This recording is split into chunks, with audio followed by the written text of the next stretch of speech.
بسم اللہ الرحمن الرحیم۔ شروع اللہ کے نام سے جو سب پر مہربان ہے، بہت مہربان ہے۔ بے شک ہم نے حق پر مشتمل کتاب تم پر اس لیے اتاری ہے تاکہ تم لوگوں کے درمیان اس طریقے کے مطابق فیصلہ کرو جو اللہ نے تم کو سمجھا دیا ہے، اور تم خیانت کرنے والوں کے طرفدار نہ بنو، اور اللہ سے مغفرت طلب کرو، بے شک اللہ بہت بخشنے والا بڑا مہربان ہے۔ اور کسی تنازع میں ان لوگوں کی وکالت نہ کرنا جو خود اپنی جانوں سے خیانت کرتے ہیں۔ اللہ کسی بھی خیانت کرنے والے گناہگار کو پسند نہیں کرتا۔ یہ لوگوں سے تو شرماتے ہیں اور اللہ سے نہیں شرماتے، حالانکہ وہ اس وقت بھی ان کے پاس ہوتا ہے جب وہ راتوں کو ایسی باتیں کرتے ہیں جو اللہ کو پسند نہیں، اور جو کچھ یہ کر رہے ہیں اللہ نے اس سب کا احاطہ کر رکھا ہے۔ ارے تمہاری بساط یہی تو ہے کہ تم نے دنیاوی زندگی میں لوگوں سے جھگڑ کر ان خیانت کرنے والوں کی حمایت کر لی، بھلا اس کے بعد قیامت کے دن اللہ سے جھگڑ کر کون ان کی حمایت کرے گا یا کون ان کا وکیل بنے گا؟ اور جو شخص کوئی برا کام کر گزرے یا اپنی جان پر ظلم کر بیٹھے پھر اللہ سے معافی مانگ لے تو وہ اللہ کو بہت بخشنے والا بڑا مہربان پائے گا۔ اور جو شخص کوئی گناہ کمائے تو وہ اس کمائی سے خود اپنے آپ کو نقصان پہنچاتا ہے، اور اللہ پورا علم بھی رکھتا ہے، حکمت کا بھی مالک ہے۔ اور اگر کوئی شخص کسی غلطی یا گناہ کا مرتکب ہو پھر اس کا الزام کسی بے گناہ کے ذمے لگا دے تو وہ بڑا بھاری بہتان اور کھلا گناہ اپنے اوپر لاد لیتا ہے۔ اور اے پیغمبر، اگر اللہ کا فضل اور رحمت تمہارے شامل حال نہ ہوتی تو ان میں سے ایک گروہ نے تو تم کو سیدھی راہ سے بھٹکانے کا ارادہ کر ہی لیا تھا، اور در حقیقت یہ اپنے سوا کسی کو نہیں بھٹکا رہے ہیں، اور یہ تم کو ذرا بھی نقصان نہیں پہنچائیں گے۔ اللہ نے تم پر کتاب اور حکمت نازل کی ہے اور تم کو ان باتوں کا علم دیا ہے جو تم نہیں جانتے تھے، اور تم پر اللہ کا فضل ہمیشہ بہت زیادہ رہا ہے۔ لوگوں کی بہت سی خفیہ سرگوشیوں میں کوئی خیر نہیں ہوتی الا یہ کہ کوئی شخص صدقے کا یا کسی نیکی کا یا لوگوں کے درمیان اصلاح کا حکم دے، اور جو شخص اللہ کی خوشنودی حاصل کرنے کے لیے ایسا کرے گا ہم اس کو زبردست ثواب عطا کریں گے۔ اور جو شخص اپنے سامنے ہدایت واضح ہونے کے بعد بھی رسول کی مخالفت کرے اور مومنوں کے راستے کے سوا کسی اور راستے کی پیروی کرے، اس کو ہم اسی راہ کے حوالے کر دیں گے جو اس نے خود اپنائی ہے، اور اسے دوزخ میں جھونکیں گے، اور وہ بہت برا ٹھکانہ ہے۔ بے شک اللہ اس بات کو نہیں بخشتا کہ اس کے ساتھ کسی کو شریک ٹھہرایا جائے، اور اس سے کم تر ہر گناہ کی جس کے لیے چاہتا ہے بخشش کر دیتا ہے۔ اور جو شخص اللہ کے ساتھ کسی کو شریک ٹھہراتا ہے وہ راہ راست سے بھٹک کر بہت دور جا گرتا ہے۔ اللہ کو چھوڑ کر جن سے یہ دعائیں مانگ رہے ہیں وہ صرف چند زنانیاں ہیں، اور جس کو یہ پکار رہے ہیں وہ اس سرکش شیطان کے سوا کوئی نہیں جس پر اللہ نے پھٹکار ڈال رکھی ہے، اور اس نے اللہ سے یہ کہہ رکھا ہے کہ میں تیرے بندوں سے ایک طے شدہ حصہ لے کر رہوں گا، اور میں انہیں راہ راست سے بھٹکا کر رہوں گا، اور انہیں خوب آرزویں دلاؤں گا، اور انہیں حکم دوں گا تو وہ چوپایوں کے کان چیر ڈالیں گے، اور انہیں حکم دوں گا تو وہ اللہ کی تخلیق میں تبدیلی پیدا کریں گے۔ اور جو شخص اللہ کے بجائے شیطان کو دوست بنائے اس نے کھلے کھلے خسارے کا سودا کیا۔ وہ تو ان سے وعدے کرتا اور انہیں آرزوؤں میں مبتلا کرتا ہے، جبکہ حقیقت یہ ہے کہ شیطان ان سے جو بھی وعدے کرتا ہے وہ دھوکے کے سوا کچھ نہیں۔ ان سب کا ٹھکانہ جہنم ہے، اور ان کو اس سے بچنے کے لیے کوئی راہ فرار نہیں ملے گی۔ اور جو لوگ ایمان لائے ہیں اور انہوں نے نیک عمل کیے ہیں ہم ان کو ایسے باغات میں داخل کریں گے جن کے نیچے نہریں بہتی ہوں گی، یہ ان میں ہمیشہ ہمیشہ رہیں گے۔ یہ اللہ کا سچا وعدہ ہے، اور اللہ سے زیادہ بات کا سچا کون ہو سکتا ہے؟ نہ تمہاری تمنائیں جنت میں جانے کے لیے کافی ہیں، نہ اہل کتاب کی آرزوئیں۔ جو بھی برا عمل کرے گا اس کی سزا پائے گا، اور اللہ کے سوا اسے اپنا کوئی یار و مددگار نہیں ملے گا۔ اور جو شخص نیک کام کرے گا چاہے وہ مرد ہو یا عورت بشرطے کہ مومن ہو تو ایسے لوگ جنت میں داخل ہوں گے، اور کھجور کی گٹھلی کے شگاف برابر بھی ان پر ظلم نہیں ہوگا۔ اور اس سے بہتر کس کا دین ہوگا جس نے اپنے چہرے سمیت سارے وجود کو اللہ کے آگے جھکا دیا ہو جبکہ وہ نیکی کا خوگر بھی ہو، اور جس نے سیدھے سچے ابراہیم کے دین کی پیروی کی ہو، اور یہ معلوم ہی ہے کہ اللہ نے ابراہیم کو اپنا خاص دوست بنا لیا تھا۔ اور آسمانوں اور زمین میں جو کچھ ہے اللہ ہی کا ہے، اور اللہ نے ہر چیز کو اپنی قدرت کے احاطے میں لیا ہوا ہے۔ اور اے پیغمبر، لوگ تم سے عورتوں کے بارے میں شریعت کا حکم پوچھتے ہیں، کہہ دو کہ اللہ تم کو ان کے بارے میں حکم بتاتا ہے، اور اس کتاب یعنی قرآن کی جو آیتیں جو تم کو پڑھ کر سنائی جاتی ہیں وہ بھی ان یتیم عورتوں کے بارے میں شرعی حکم بتاتی ہیں جن کو تم ان کا مقرر شدہ حق نہیں دیتے اور ان سے نکاح کرنا بھی چاہتے ہو۔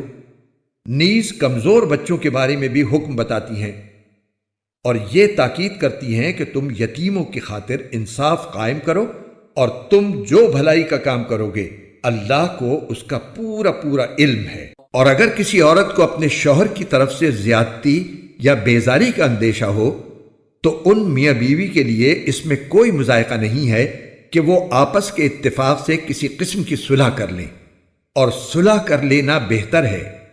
اور انسانوں کے دل میں کچھ نہ کچھ لالچ کا مادہ تو رکھ ہی دیا گیا ہے،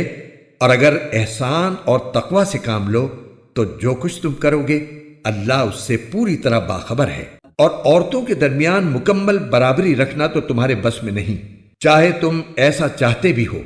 البتہ کسی ایک طرف پورے نہ جھک جاؤ کہ دوسری کو ایسا بنا کر چھوڑ دو جیسے کوئی بیچ میں لٹکی ہوئی چیز۔ اور اگر تم اصلاح اور تقوی سے کام لوگے تو یقین رکھو کہ اللہ بہت بخشنے والا بڑا مہربان ہے۔ اور اگر دونوں جدا ہی ہو جائیں تو اللہ اپنی قدرت اور رحمت کی وسعت سے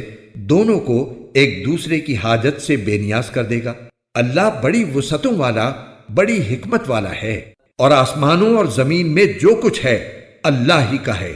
ہم نے تم سے پہلے اہل کتاب کو بھی اور تمہیں بھی یہی تاکید کی ہے کہ اللہ سے ڈرو، اور اگر تم کفر اپناؤ گے تو اللہ کا کیا نقصان ہے، کیونکہ آسمانوں اور زمین میں جو کچھ ہے اللہ ہی کا ہے، اور اللہ ہر ایک سے بے نیاز اور بذات خود لائق تعریف ہے۔ اور آسمانوں اور زمین میں جو کچھ ہے اللہ ہی کا ہے، اور کام بنانے کے لیے اللہ ہی کافی ہے۔ اگر وہ چاہے تو اے لوگو تم سب کو دنیا سے لے جائے اور دوسروں کو تمہاری جگہ یہاں لے آئے۔ اللہ اس بات کی پوری قدرت رکھتا ہے۔ جو شخص صرف دنیا کا ثواب چاہتا ہو اسے یاد رکھنا چاہیے کہ اللہ کے پاس دنیا اور آخرت دونوں کا ثواب موجود ہے۔ اللہ ہر بات کو سنتا اور ہر چیز کو جانتا ہے۔ اے ایمان والو، انصاف قائم کرنے والے بنو، اللہ کی خاطر گواہی دینے والے، چاہے وہ گواہی تمہارے اپنے خلاف پڑتی ہو یا والدین اور قریبی رشتہ داروں کے خلاف۔ وہ شخص جس کے خلاف گواہی دینے کا حکم دیا جا رہا ہے چاہے امیر ہو یا غریب، اللہ دونوں قسم کے لوگوں کا تم سے زیادہ خیر خواہ ہے، لہذا ایسی نفسانی خواہش کے پیچھے نہ چلنا جو تمہیں انصاف کرنے سے روکتی ہو۔ اور اگر تم توڑ مروڑ کرو گے یعنی غلط گواہی دو گے یا سچی گواہی دینے سے پہلو بچاؤ گے تو یاد رکھنا کہ اللہ تمہارے تمام کاموں سے پوری طرح باخبر ہے۔ اے ایمان والو، اللہ پر ایمان رکھو اور اس کے رسول پر اور اس کتاب پر جو اللہ نے اپنے رسول پر اتاری ہے اور ہر اس کتاب پر جو اس نے پہلے اتاری تھی۔ اور جو شخص اللہ کا، اس کے فرشتوں کا، اس کی کتابوں کا، اس کے رسولوں کا اور یوم آخرت کا انکار کرے وہ بھٹک کر گمراہی میں بہت دور جا پڑا۔ جو لوگ ایمان لائے پھر کافر ہو گئے، پھر ایمان لائے پھر کافر ہو گئے، پھر کفر میں بڑھتے ہی چلے گئے، اللہ ان کو بخشنے والا نہیں ہے اور نہ انہیں راستے پر لانے والا ہے۔ منافقوں کو یہ خوشخبری سنا دو کہ ان کے لیے ایک دکھ دینے والا عذاب تیار ہے۔ وہ منافق جو مسلمانوں کے بجائے کافروں کو دوست بناتے ہیں، کیا وہ ان کے پاس عزت تلاش کر رہے ہیں؟ حالانکہ عزت تو ساری کی ساری اللہ ہی کی ہے۔ اور اس نے کتاب میں تم پر یہ حکم نازل کیا ہے کہ جب تم اللہ کی آیتوں کو سنو کہ ان کا انکار کیا جا رہا ہے اور ان کا مذاق اڑایا جا رہا ہے تو ایسے لوگوں کے ساتھ اس وقت تک مت بیٹھو جب تک وہ کسی اور بات میں مشغول نہ ہو جائیں، ورنہ تم بھی انہی جیسے ہو جاؤ گے۔ یقین رکھو کہ اللہ تمام منافقوں اور کافروں کو جہنم میں اکٹھا کرنے والا ہے۔ اے مسلمانوں، یہ وہ لوگ ہیں جو تمہارے انجام کے انتظار میں بیٹھے رہتے ہیں، چنانچہ اگر تمہیں اللہ کی طرف سے فتح ملے تو تم سے کہتے ہیں کہ کیا ہم تمہارے ساتھ نہ تھے، اور اگر کافروں کو فتح نصیب ہو تو ان سے کہتے ہیں کہ کیا ہم نے تم پر قابو نہیں پا لیا تھا، اور کیا اس کے باوجود ہم نے تمہیں مسلمانوں سے نہیں بچایا؟ بس اب تو اللہ ہی قیامت کے دن تمہارے اور ان کے درمیان فیصلہ کرے گا، اور اللہ کافروں کے لیے مسلمانوں پر غالب آنے کا ہرگز کوئی راستہ نہیں رکھے گا۔ یہ منافق اللہ کے ساتھ دھوکے بازی کرتے ہیں، حالانکہ اللہ نے انہیں دھوکے میں ڈال رکھا ہے، اور جب یہ لوگ نماز کے لیے کھڑے ہوتے ہیں تو کسمساتے ہوئے کھڑے ہوتے ہیں، لوگوں کے سامنے دکھاوا کرتے ہیں اور اللہ کو تھوڑا ہی یاد کرتے ہیں۔ یہ کفر و ایمان کے درمیان ڈاواں ڈول ہیں، نہ پورے طور پر ان مسلمانوں کی طرف ہیں نہ ان کافروں کی طرف، اور جسے اللہ گمراہی میں ڈال دے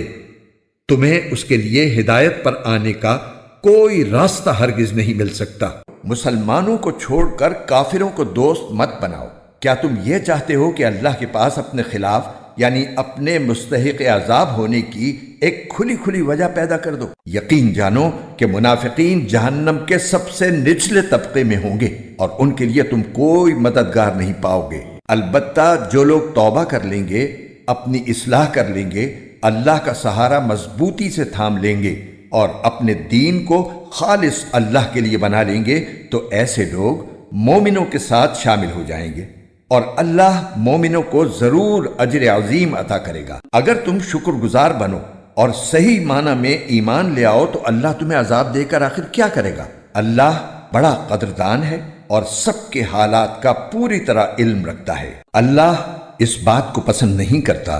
کہ کسی کی برائی علانیہ زبان پر لائی جائے الا یہ کہ کسی پر ظلم ہوا ہو،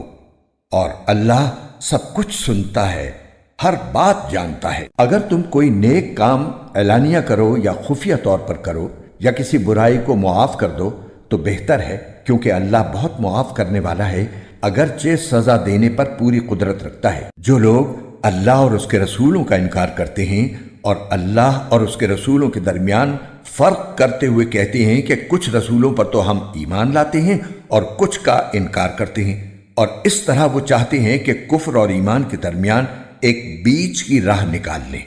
ایسے لوگ صحیح معنی میں کافر ہیں، اور کافروں کے لیے ہم نے ذلت آمیز عذاب تیار کر رکھا ہے۔ اور جو لوگ اللہ پر اور اس کے رسولوں پر ایمان لائیں اور ان میں سے کسی کے درمیان فرق نہ کریں تو اللہ ایسے لوگوں کو ان کے اجر عطا کرے گا، اور اللہ بہت معاف کرنے والا بڑا مہربان ہے۔